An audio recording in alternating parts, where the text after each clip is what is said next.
আসসালামু আলাইকুম। আমি মোহাম্মদ সাহেব আলী চলে আসলাম শেড সম্পর্কে দ্বিতীয় ক্লাস নেওয়ার জন্য। আপনারা জানেন গত ক্লাসে আমরা শেডের চিহ্ন থেকে শুরু করে সব বিষয়গুলিগুলা আমরা আলোচনা করেছি। আজকে তার বাস্তব প্রয়োগ আমরা দেখব। আমরা আগের ক্লাসে জেনেছি শেড দুইভাবে প্রকাশ করা যায়, একটা হচ্ছে তালিকা পদ্ধতি, আরেকটা হচ্ছে গঠন পদ্ধতি। তালিকা পদ্ধতি এখানে তালিকা পদ্ধতিতে প্রকাশ করা হয়েছে, অর্থাৎ যে শেডটা দেওয়া আছে এটা হচ্ছে গঠন পদ্ধতিতে দেওয়া আছে। গঠন পদ্ধতি থেকে আমাদেরকে তালিকা পদ্ধতিতে প্রকাশ করতে হবে। তাহলে শুরু করা যাক। এখানে দেওয়া আছে x belongs to n, n মানে হচ্ছে ন্যাচারাল নাম্বার বা স্বাভাবিক সংখ্যা, যেন x স্কয়ার গ্রেটার দ্যান 9, অর্থাৎ x স্কয়ারের মানটা হবে 9 এর চাইতে বড় এবং x কিউব লেস দ্যান 130, অর্থাৎ x কে কিউব করলে 130 এর চাইতে ছোট হবে। তাহলে আমরা এই যে n, এই nটা কি? n equal to natural number বা স্বাভাবিক সংখ্যাগুলো কি কি হয়ে থাকে আমাদের 1 2 3 4 5 অনেকগুলো হয়ে থাকে। তাহলে n এর মানটা আমরা সব সময় হতে হবে আমাদেরকে 1 থেকে যত দূর পর্যন্ত যাবে। এখন আমরা শর্তের দিকে যাব। শর্তে আমাদেরকে কি বলেছে? x স্কয়ার গ্রেটার দ্যান 9, অর্থাৎ x সমান 1 হলে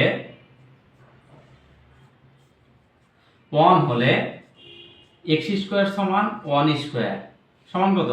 1।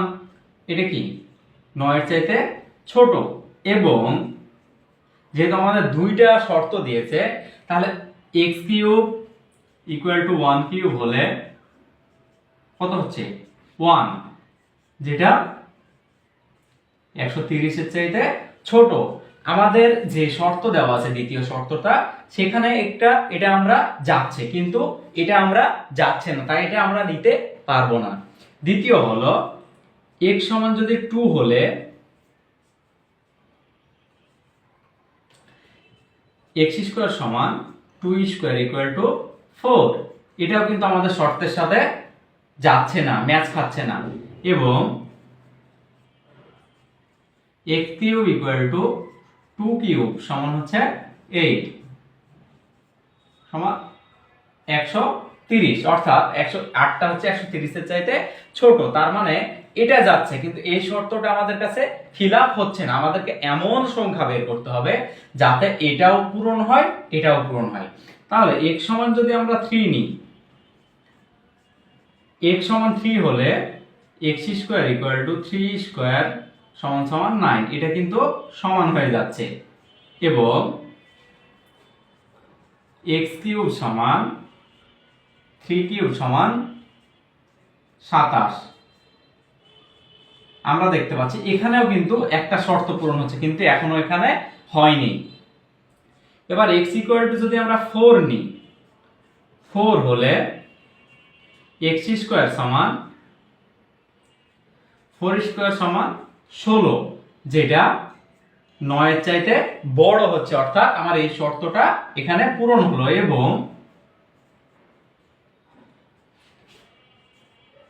x কিউব সমান 4 কিউব ইকুয়াল টু 4 4 16, 4 16 64, অর্থাৎ আমরা এখানে কিন্তু আমার দুটো শর্তই পূরণ হচ্ছে, প্রথম শর্ত এবং দ্বিতীয় শর্ত দুটোই কিন্তু পূরণ হচ্ছে। তার মানে আমাদের এই সংখ্যাটা নেওয়া যাবে। এরপরে দেখেন x ইকুয়াল টু যদি আমরা 5 ধরি, 5 হলে x স্কয়ার সমান 5 স্কয়ার সমান সমান 25, যেটা 9 এর চাইতে বড়। এবং x কিউব সমান 5 কিউব সমান 5 5 এ 25, 5 25 এ 125, এটাও কিন্তু শর্ত ঠিক আছে, দুটোই মিলছে। এখন দেখেন আমরা যদি x সমান সমান 6 নিই, 6 হলে x স্কয়ার সমান 6 স্কয়ার সমান 36, এটা আমাদের শর্ত যাচ্ছে। এবং যেহেতু আমাদের দুটো শর্ত দিয়েছে, x কিউব সমান 6 কিউব, অর্থাৎ 6 6 36, আর 6 কত হচ্ছে? 6 হচ্ছে 216। 6 হচ্ছে 216, যেটা আমাদের দ্বিতীয় শর্তের সাথে যাচ্ছে না। তাহলে দেখেন আমাদেরকে সেট তাহলে নিতে হবে কোনটা, যেখানে আমাদের দুটো শর্ত মিলবে। দুটো শর্ত মিলছে কোনটাতে? 4 এবং 5-এ। তাহলে আমাদের সেট কি হবে? অতএব নির্ণেয় সেট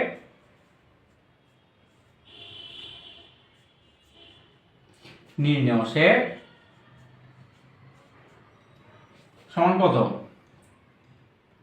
n সমান নির্ণেয় সেট n সমান 4 এবং 5। এটা হচ্ছে আনসার। এবার দ্বিতীয় অঙ্কটিতে আমরা যদি দেখি যে এটাও কিন্তু সেট গঠন পদ্ধতিতে দেওয়া আছে। এটাও রয়েছে নবম দশম শ্রেণীর বোর্ড বইয়ের 2.1 অধ্যায়ের গ নাম্বার প্রশ্ন। এখানে বোঝানো হয়েছে x belongs to n যেন x 36 এর গুণনীয়ক এবং 6 এর গুণিতক। অর্থাৎ x এর মানটা হবে কত? n মানে হচ্ছে ন্যাচারাল নাম্বার বা স্বাভাবিক সংখ্যা, যেটা 36 এর গুণনীয়ক হবে এবং 6 এর গুণিতক হবে। তাহলে আমরা যদি দেখি যে n এর মান কোনগুলো, n হচ্ছে স্বাভাবিক সংখ্যা, n এর মান কোনগুলো? 1 2 3 4 5 ইত্যাদি। n হচ্ছে স্বাভাবিক সংখ্যা। এখন আমাদেরকে বলেছে, শর্ততে বলেছে যে 36 এর গুণনীয়ক। এখন 36 এর গুণনীয়ক কোনগুলো?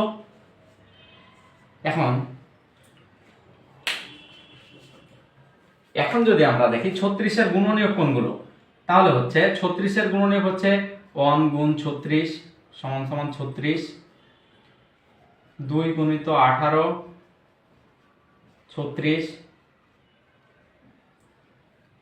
3 গুণিত 12 36,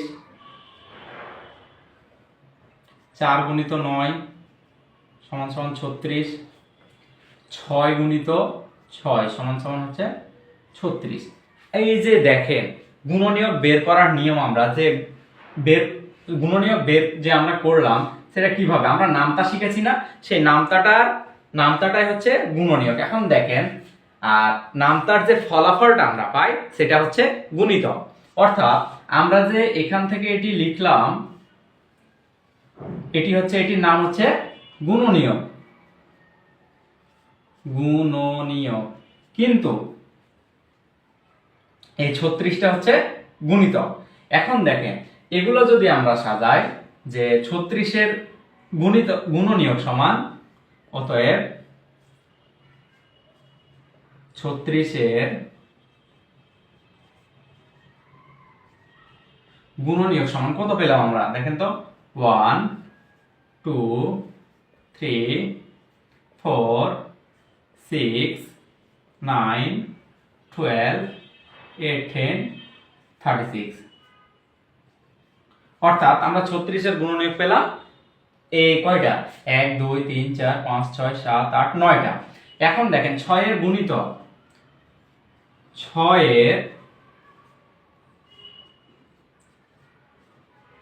এর গুণিতক সমান কত? আমরা গুণ করে যেটা পাই 6 কে 6, 6 দুগুণে 12, 3 6 18, 4 6 24, 5 6 30, 6 6 36, 6 7 42, আরো চলে যাবে আমরা যদি দিই। তাহলে দেখেন এখন দুটো শর্তের মধ্যে মিল রয়েছে, আমাদের কোনটা সেইগুলোকে বের করতে হবে। এখানে দেখেন যে 6, এখানে 6 আছে, এখানে 12 আছে, এখানেও 12 আছে, এখানে 18 আছে, এখানেও 18 আছে, এখানে 36 আছে, এখানেও 36 আছে। তাহলে আমরা পেলাম যে আমাদের শর্ত মোতাবেক যেটা দিয়েছে যে 36 এর গুণনীয়ক এবং 6 এর গুণিতক। তাহলে আমরা 36 এর গুণনীয়ক বের করলাম, 6 এর গুণিতক বের করলাম, এবং সেহেতু দুটার মধ্যে কমন রয়েছে কোনটা? ওই যে আমরা পড়াইছিলাম না ইন্টারসেকশন মানে কি? কমন যেগুলো যাবে সেগুলোকে আমরা নিব, এবং দ্বারা সেখানে কি বোঝানো হয়েছে, অর্থাৎ এটা এবং এটার মধ্যে যেটা মিল থাকবে সেই ইন্টারসেকশনের কাজটা এখানে করছে। তাহলে আমরা কি পেলাম, অতএব এই দুটোর মধ্যে আমরা কি পেলাম যে 6, 12, 18 এবং 36। অতএব নির্ণেয় সেট সমান, অতএব নির্ণেয় সেট সমান আমরা কি পেলাম, এখানে দেখেন 6, 12, 18 আর কি পেলাম 36। এটাই হচ্ছে আনসার।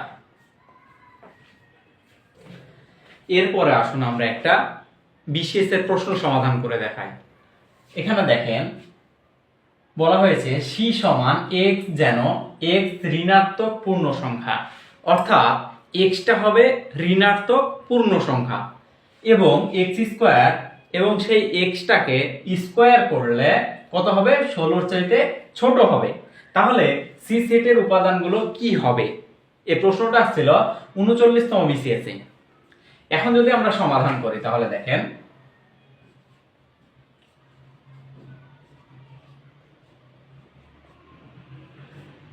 আমাদেরকে কি করতে হবে, যদি আমরা সহজ ভাষায় করতে চাই, যেহেতু এখানে বলা হয়েছে ঋণাত্মক পূর্ণ সংখ্যা, অর্থাৎ x এর মানগুলো কত হবে,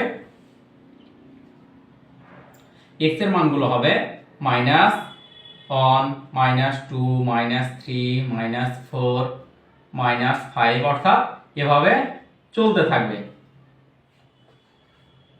এখন আমরা যদি এগুলোকে ধরি, যেহেতু আমাদেরকে স্পেসিফিক বলে দিয়েছে যে ঋণাত্মক পূর্ণ সংখ্যা, তাহলে দেখেন x সমান যদি আমরা -1 ধরি, অর্থাৎ x সমান যদি আমরা -1 হলে x স্কয়ার সমান কত হবে, -1 এর উপরে স্কয়ার হবে সমান সমান 1, অর্থাৎ এই যে দেখেন মাইনাসের উপরে স্কয়ার হলে মাইনাসে মাইনাসে প্লাস হয়ে যায়। তাহলে x স্কয়ার সমান 1 পেলাম আমরা। 1টা কি 16 চাইতে ছোট না, আমাদের শর্তের সাথে কি গিয়েছে, আমি ঋণাত্মক পূর্ণ সংখ্যা ধরেছি এবং x স্কয়ারের মানটা 16 চাইতে ছোট আছে, তার মানে আমাদের এই শর্তটা ঠিক আছে। আবার দেখেন x সমান সমান যদি আমি -2 ধরি, তাহলে x সমান -2 হলে x স্কয়ার সমান -2 স্কয়ার, অর্থাৎ -2 স্কয়ার সমান কত, 4। অর্থাৎ আবার দেখেন স্কয়ারের মাইনাসের উপর স্কয়ার হলে মাইনাসে মাইনাসে প্লাস হয়ে যায়, অর্থাৎ দেখেন স্কয়ার মানে কি দুইটা, তাহলে দুটো মাইনাসে কি হয়ে যায়, প্লাস হয়ে যায় বীজগণিতের সূত্র অনুযায়ী। তাহলে দেখেন এটাও কিন্তু আমাদের 16 চাইতে ছোট হচ্ছে, অর্থাৎ এটাও আমাদের ক্ষেত্রে রাইট হচ্ছে। এরপরে দেখেন x সমান যদি আমরা -3 ধরি, তাহলে কত হবে, x স্কয়ার সমান -3 স্কয়ার, অর্থাৎ 3 3 9, যেটা আমাদের 16 চাইতে ছোট হচ্ছে, অর্থাৎ এই শর্তটাও আমাদের সাথে গ্রহণযোগ্যতা পাচ্ছে। আবার দেখেন x সমান সমান -4 হলে, x সমান -4 হলে x স্কয়ার সমান -4 স্কয়ার সমান সমান হচ্ছে কত, 4 4 16, 16 কিন্তু সমান হয়ে যাচ্ছে, অর্থাৎ আমাদের এটা শর্তের সাথে যাচ্ছে না। তাহলে আমাদের শর্তের সাথে কি যাচ্ছে, যে x ঋণাত্মক পূর্ণ সংখ্যা, তাহলে x আমরা ঋণাত্মক পূর্ণ সংখ্যা নিয়েছি এবং যাকে স্কয়ার করলে 16 চাইতে ছোট হবে, তাহলে c এর মান কত হবে, অতএব c সমান কত হবে, -1, -2 আর -3। এটা হচ্ছে আনসার। সেটার অঙ্ক খুবই সহজ। তাহলে আমরা এর আগে দেখলাম তালিকা পদ্ধতিতে প্রকাশ, এবার আমরা দেখব সেট গঠন পদ্ধতিতে কিভাবে প্রকাশ করা যায়। একটি সংখ্যা দেওয়া আছে যে দেখেন 3, 5, 7, 9, 11, অর্থাৎ এই সংখ্যাগুলোকে আমাকে এখন গঠন পদ্ধতিতে প্রকাশ করতে হবে। গঠন পদ্ধতিতে প্রকাশ করতে গেলে আমাকে কি করতে হবে, আগে সংখ্যাগুলো দেখতে হবে এগুলো কোন ধরনের সংখ্যা, এগুলো হচ্ছে স্বাভাবিক সংখ্যা, ন্যাচারাল নাম্বার। তাহলে দেখেন আমাদেরকে কি লিখতে হবে, 3, 5, 7, 9, 11, এগুলো কি, এগুলা বিজোড় সংখ্যা, বিজোড় সংখ্যা এবং কি 3 থেকে বড় নয়, 3 থেকে 3-এর সমান বা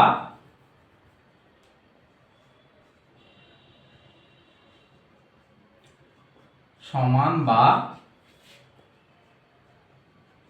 3 থেকে বড় নয় এবং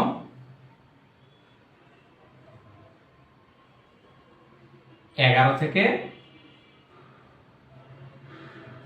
11-এর সমান বা 11-এর ছোট নয়, 11-এর বড় নয়, 11-এর বড় নয়। তাহলে আমাদের সেটটা কি হবে? সেটটা হবে x belongs to n যেন x এর মানটা কি হবে? x হবে বিজোড় সংখ্যা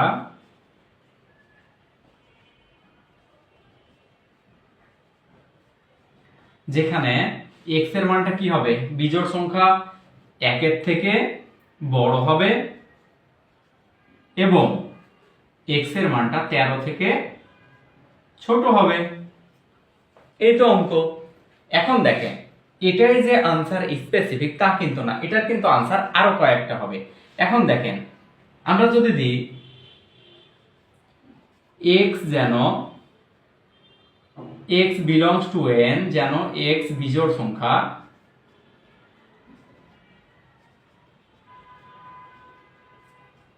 যেখানে এবং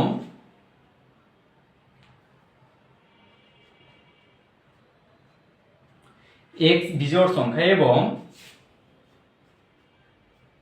কি হবে এখানে x এর মানটা হবে 3-এর সমান, অর্থাৎ x এর মানটা কি হবে? x এর মানটা হবে 3-এর সমান কিংবা 3 থেকে বড় এবং 11-র সমান কিংবা 11-র থেকে ছোট। 11 হতে পারে, 11 থেকে ছোট হতে পারে। আবার দেখেন আরেকটা হতে পারে x belongs to n, x বিজোড় সংখ্যা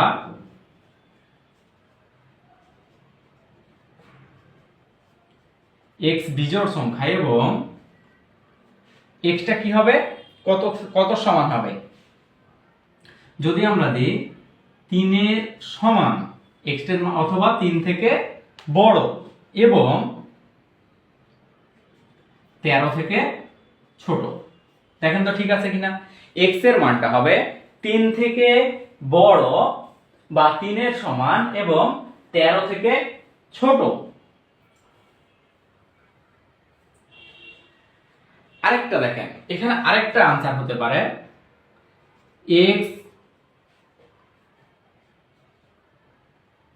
x টা কেমন? বিজোড় সংখ্যা।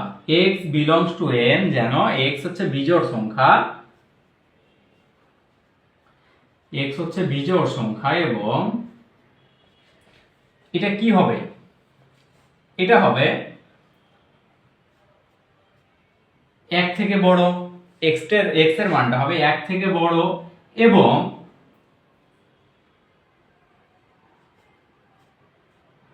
11-র সমান বা 11 থেকে ছোট।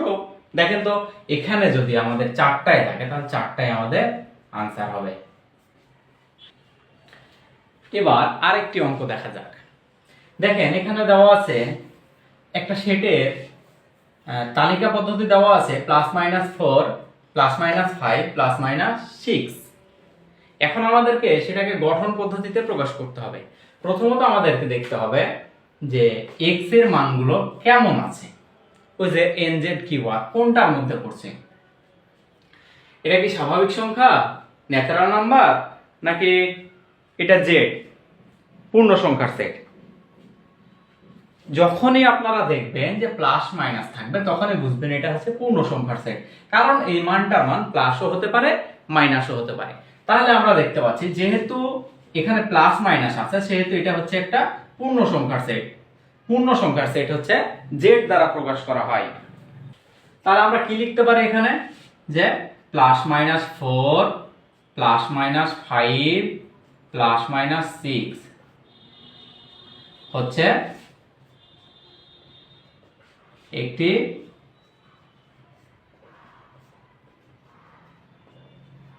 পূর্ণ সংখ্যার সেট। তাহলে এগুলো হচ্ছে একটি পূর্ণ সংখ্যার সেট, যেখানে এদের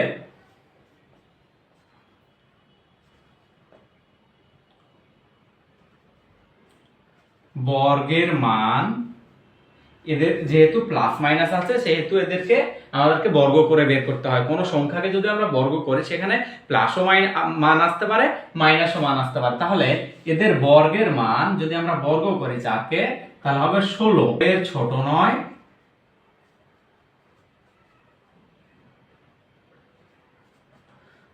16 এর ছোট নয় এবং 6 6 36 এর বড় নয়। তাহলে নির্ণয় সেট আমরা কি লিখতে পারি, অতএব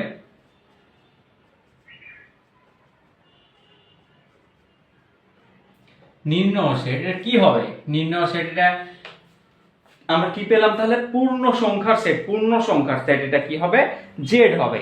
তাহলে নির্ণয় সেট হবে x belongs to z, যেখানে 16, দেখেন x belongs to z, যেখানে কি হবে মানটা, x এর মানটা হবে 16 এর সমান কিংবা 16 থেকে বড়। কি করলে, x টাকে স্কয়ার করলে, এবং কত হবে 36 এর সমান কিংবা 36 এর থেকে ছোট হবে। তাহলে আমরা কি বুঝলাম, x belongs to z, তাহলে যেন x এর মানটা কত হবে, 16 স্কয়ার করলে 16 সমান হবে বা 16 থেকে বড় হবে, এবং আবার স্কয়ার করলে 36 এর সমান হবে কিংবা 36 এর থেকে ছোট হবে। যেটাকে দেখেন আপনারা যদি এখানে প্লাস কে স্কয়ার করেন, দেখেন যে প্লাস 6 কে যদি আমরা স্কয়ার করি তাহলে আমাদের কি হবে 36, আবার মাইনাস 6 কে যদি আমরা স্কয়ার করি, মাইনাসে মাইনাসে প্লাস 36, এটা এবং এটা সেম। তাহলে আমাদের কি করতে হবে, আমরা প্লাস কে স্কয়ার করি কিংবা মাইনাস কে স্কয়ার করি, দুটোর মানই কিন্তু আমরা সেম পাবো। তার জন্য এখানে কি করা হয়েছে, প্লাস মাইনাস দিয়ে এটাকে বোঝানো হয়েছে যে এটা হচ্ছে একটা পূর্ণ সংখ্যার সেট। আশা করি বুঝতে পেরেছেন। তাহলে আজকের এই দুইটা পদ্ধতি থাকলো, আগামী ক্লাসে আমরা অন্যগুলা দেখবো ইনশাআল্লাহ। ধন্যবাদ সবাইকে।